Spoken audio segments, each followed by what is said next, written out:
Welcome back to World Crisis Radio. Webster Tarpley reporting from Washington, D.C. Now, in the midst of these confused alarms of war where ignorant armies clash by night, we do have some good news that the Tax Wall Street Party has succeeded in getting certified for the New York City mayoral ballot on November 5th. So it means that Randy Credico, running first as a Democrat in the Democratic primary on September 10th, go vote there. You'll also have a chance to vote for Credico and the Tax Wall Street Party on the general election ballot of November 5th. So let us go without further ado to Daniela Walls, who's been coordinating so much of this. Daniela, give us the big picture on the Credico campaign and the Tax Wall Street Party. Oh, okay, well, right now, Randy's been at a lot of Syria anti-war protests. Because of Randy's roots as a civil rights, and important right now, his roots as an anti-war activist, he's finding himself in the middle of this mayoral campaign, having to do double duty.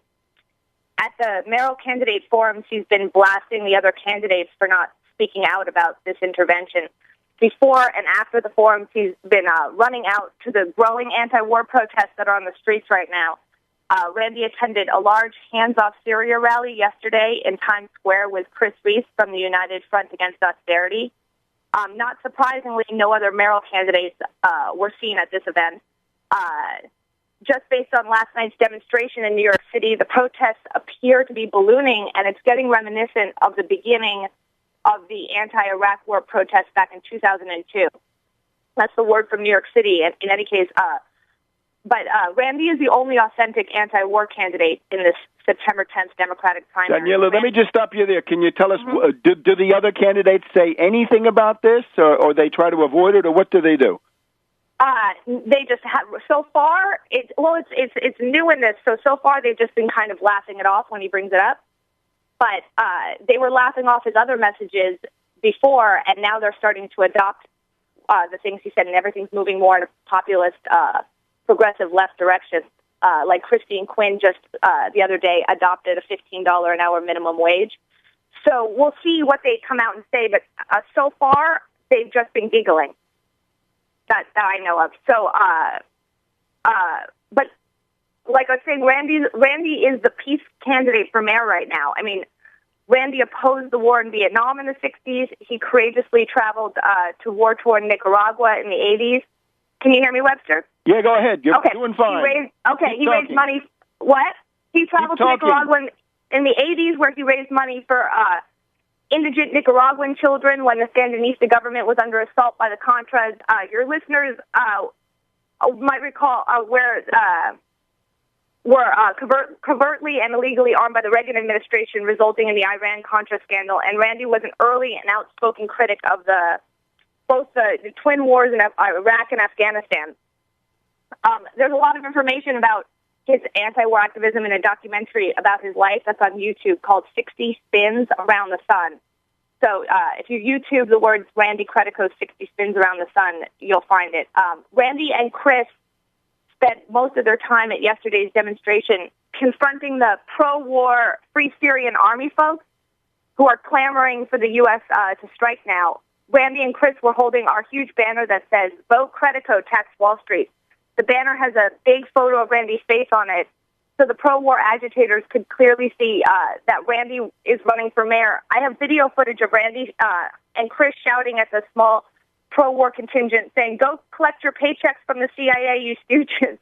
He yelled, "Why don't you guys go fight in Syria?" He kept repeating, "Go to Syria, go to Syria." He told them, Randy told them it was time to clock out, implying that the pro-war demonstrators were being paid for their presence at the demonstration. Who knows? He may be right, but in any event, Randy kept needling them the whole time, Webster, saying, "Time to clock out. They only wanted you here till 8 p.m. Time to clock out, boys." The pro-war folks had just one slogan the whole time that they repeated: "Free Syria. Bashar al-Assad is a terrorist." That's the only thing that they had in their limited repertoire. So we have some new spontaneous campaign slogans. A couple of them are, "If you support the war in Syria and then Iran, then de Blasio is your man." We also have, "If you want U.S. NATO imperialism to win, vote for Quinn." According to Chris, the anti-war protesters outnumbered yesterday the pro-war demonstrators by about 50-1. I saw the video. It looked like a lot more than that. It looked like about 8 of them were behind a barricade, but the pro-war folks were being protected by the bought and paid for NYPD who stood guard for them. Now that their unconstitutional stop and frisk has been significantly curtailed by Judge Shinlin, maybe they have time. Maybe the NYPD has a lot more time on its hands. Randy, Daniela, before we go too much further, you gotta, for the people who want to join in, give us the contact info. Okay. We are. Let me get all the information up. Okay, we are on the ballot for November 5th, like you said, for the general election with the Tax Wall Street Party. We made the ballot last week. Now we are transitioning to a campaign. We need all our money. We used up all our money during the petition process to get on the ballot. We just finished paying the lawyer who made sure everything was submitted perfectly. Our greatest need is still contributions. Whatever people can donate will be deeply appreciated and used to help us make flyers and banners and ads for the campaign. You can donate to creditcode2013.org/donate, or there is a donate button on the homepage of Randy's website at creditcode2013.org, CREDICO2013.org. You can also donate to the Tax Wall Street Party. There's a donate button on that site at taxwallstreetparty.org, TAXWALLSTREETPARTY.org. And we don't have a lot of money, so we need as much grassroots volunteerism as possible. If you can volunteer, please contact me at taxwallstreetparty@gmail.com, and I'm going to keep a current list of what the campaign needs on the website at taxwallstreetparty.org. That's what I've got for donations and what we need right now, Webster. Okay, so back to the report then. Okay, well, do you remember the last thing I was saying? I was just, okay, sorry, I lost where I was. But, I was going to tell you that Randy is on his way to 125th Street and 7th Avenue right now for another similar Syria anti-war protest. He just left the mayoral forum on public libraries, co-sponsored by the Citizens Defending Libraries and the Committee to Save the New York Public Library. Both Citizens Defending Libraries is endorsing him, and the Committee to Save the New York Public Library, I think, are on their way. I still have to get the word on how it went, but they think his answers are the best. And again, in these things, the important thing for our listeners is that Credico is going toe-to-toe with Weiner, with de Blasio, with Quinn, and the rest of these characters. Right. In all of these forums, yes, he's on the stage with them. And it's getting pretty controversial because he's starting to blast them about the war, but he's taking them on all these issues, and it's very funny. There's footage of this stuff that I posted to his website, but people should watch it because it's just funny to see them scamper. I'd like to do a whole report, Webster, on this library privatization and looting because it's a totally shocking scandal. Quickly, we've only got this one segment. No, I know. So I was going to say the more I learn about it, but today we're focused on Syria. So, but it's a real doozy. In any case, every major war we've gotten into has stymied economic progress here at home, and unlike his Democratic opponents, Randy understands exactly what war means, not only in terms of the kind of destruction and mayhem it visits on people, but also what it means in terms of our own domestic economy. It means austerity here at home. Nobody running for mayor understands this better than Randy. He thinks there shouldn't be any poverty in the richest city in the world. Were it not for the war in Vietnam, LBJ could have been one of our greatest presidents, right up there with Lincoln and FDR, but LBJ reneged on his 1964 campaign promise not to send the boys to Vietnam. Johnson convinced himself that the American people in the United States... Okay, that's the idea. If you go for war, then your entire domestic reform agenda is out the window. LBJ shows it. Daniela, thank you. We'll see you next week. Well, actually, we'll see you Tuesday on another broadcast. And give us a report on that library intervention and the unfolding peace candidate in New York City. We'll get to the rest next week. Bye-bye, Webster. And we'll be back in just a minute on World Crisis Radio. World Crisis Radio, Webster Tarpley here in Washington, D.C. Remember, save the date, Tuesday, September 24th in the evening here in Washington, D.C., commemoration of the arrival of the Russian fleets in New York, September 24th, 1863. San Francisco, October 12th, 1863. Later visits to Boston and Washington, D.C. The main international event of the U.S. Civil War that deterred the British and the French from attacking. They wanted to stab Lincoln in the back, but Tsar Alexander II prevented it. And this points to a bedrock of the modern world, which I'm afraid the degenerate ruling class and political class of today has forgotten.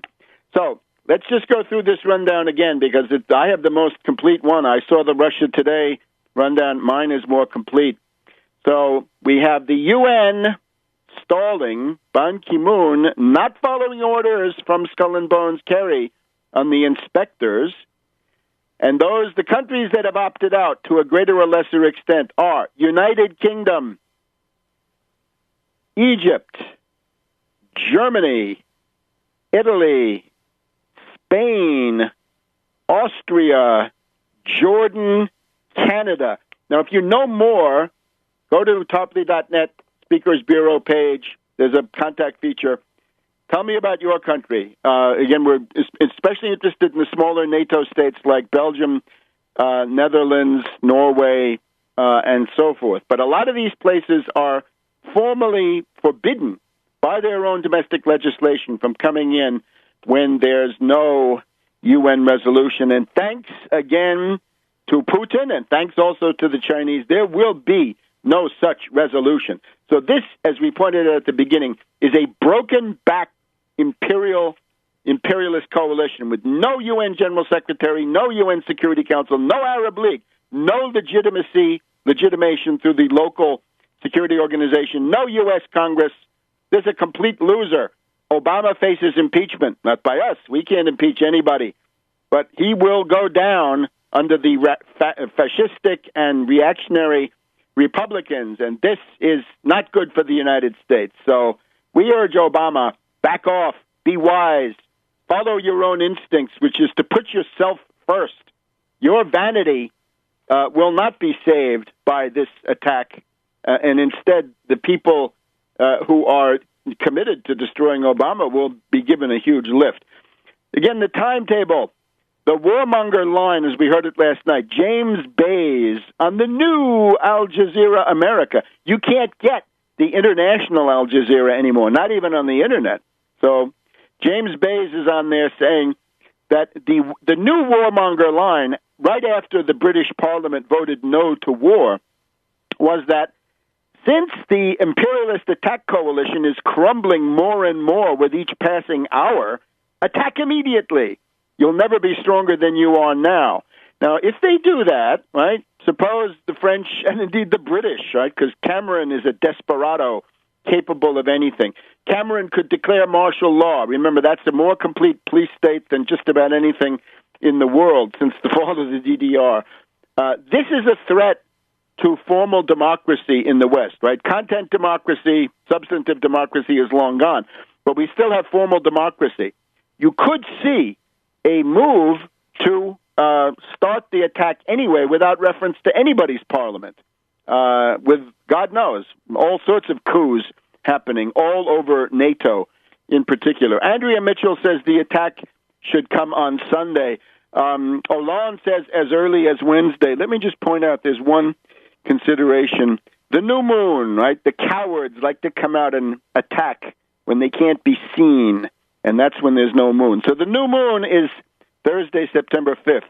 So in the night between the 4th and the 5th would fill the bill in terms of having those cruise missiles and possibly stealth bombers not be visible. But as we'll see, it's not so easy now with Syria.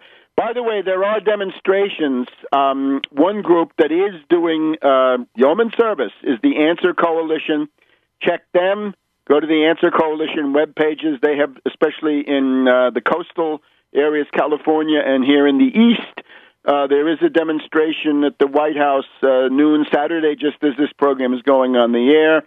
Above all, follow my Twitter feed. You can find it all there. So right now, it's U.S., France, Turkey, the Neo-Ottomans, and the Vichy of France we're waiting for the U.S. intelligence report. Remember the British one, made up of old term papers.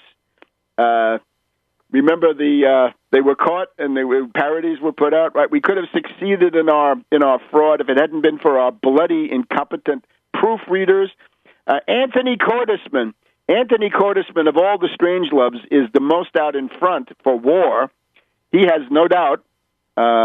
He's not a part of a party. He's just himself, right? So he wants to sell himself to the Pentagon. He says the conspiracy theorists all over the world are waiting to tear apart whatever Obama puts out as a pretext for war. Yeah, right. So this, again, conspiracy theorist simply means anybody who thinks independently and doesn't swallow the line. Now, this will be illegal if it happens. Let's just look at this. We were told on the last weekend that the Kosovo model was being studied as the basis for the attack. Kosovo model does not work. In those days, you had the drunken fool Yeltsin. Now you have Putin. No comparison. In those days, you were attacking Iraq, turned out to be defenseless. Syria, as far as we can see, not defenseless. The American people in those days, relatively untouched, beyond a latent Vietnam syndrome. Today, American people, sick of war, fewer than 10%, want to do anything to help the death squads in Syria. And the Republicans, having learned their lesson of 1999, Republicans waiting until after the attack, until Obama poisons his own well of support, to coin a phrase. They'll attack him. They'll start impeaching after the attack.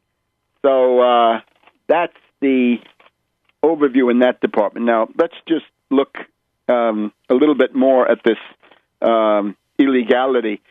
The only way you can launch a legal military action in the current world, under the existing institutional arrangements, whatever you may think of them, is by way of a vote in the UN Security Council.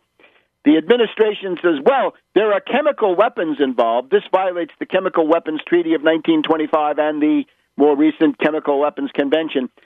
Therefore, we can attack directly. Sorry, only the UN Security Council can make that decision. In other words, there are no self-appointed world gendarme. There's no self-appointed world sheriff under this system. You can't simply short-circuit it and say, we're going to attack because we know who did it. The UN Security Council has to decide who did it. And the responsibility to protect, R2P, RTP, R2P. This is the heritage of Doctors Without Borders. We noticed Doctors Without Borders getting involved in accusing Assad. How interesting. That was Kouchner. He wrote it all the way to the French Foreign Ministry, and he was a humanitarian interventionist. That's our loopy friend, Samantha Power, Mrs. Cass Sunstein. These characters, they want American poor whites from Appalachia, black and Hispanic ghetto victims to die, quite frankly. They don't care about them. But the responsibility to protect is not international law. Therefore, the administration says we're falling back on international norms. We're falling back on international customary law. No. There's only the UN Charter. These other things have not found their way into the UN Charter. And again, one of the problems is that the Security Council in the Libya and Ivory Coast resolutions has probably voted things that are themselves in violation of the Charter. There would need to be a judicial authority for judicial review that could declare those in violation of the Charter and therefore illegal, null, and void. But nobody's going to be fooled by this chop logic stuff. Whether it's chemical weapons, you got to prove who did it. Responsibility to protect, who died and left you as the enforcer. So all slender reeds for the aggressors to lean on. Back in a minute on World Crisis Radio. As a civil rights and important right now, his roots as an anti-war activist. He's finding himself in the middle of this mayoral campaign, having to do double duty. At the mayoral candidate forums, he's been blasting the other candidates for not speaking out about this intervention. Before and after the forums, he's been running out to the growing anti-war protests that are on the streets right now. Randy attended a large hands-off Syria rally yesterday in Times Square with Chris Reese from the United September 10th, Go vote there. You'll also have a chance to vote for Credico and the Tax Wall Street Party on the general election ballot of November 5th. So let us go without further ado to Daniela Walls, who's been coordinating so much of this. Daniela, give us the big picture on the Credico campaign and the Tax Wall Street Party. Oh, okay, well, right now, Randy's been at a lot of Syria anti-war protests because of Randy's route. Welcome back to World Crisis Radio. Webster Tarpley reporting from Washington, D.C. Now, in the midst of these confused alarms of war where ignorant armies clash by night, we do have some good news that the Tax Wall Street Party has succeeded in getting certified for the New York City mayoral ballot on November 5th. So it means that Randy Credico, running first as a Democrat in the Democratic primary on September. Stop you there. Can you tell us, do the other candidates say anything about this, or they try to avoid it, or what do they do? They just have, so far, it's new in this, so far they've just been kind of laughing it off when he brings it up. But they were laughing off his other messages before, and now they're starting to adopt the things he said, and everything's moving more in a populist, progressive left direction. Like Christine Quinn just the other day adopted Front Against Austerity. Not surprisingly, no other mayoral candidates were seen at this event. Just based on last night's demonstration in New York City, the protests appear to be ballooning, and it's getting reminiscent of the beginning of the anti-Iraq war protests back in 2002. That's the word from New York City. In any case, but Randy is the only authentic anti-war candidate in this September 10th Democratic primary. Daniela, let me just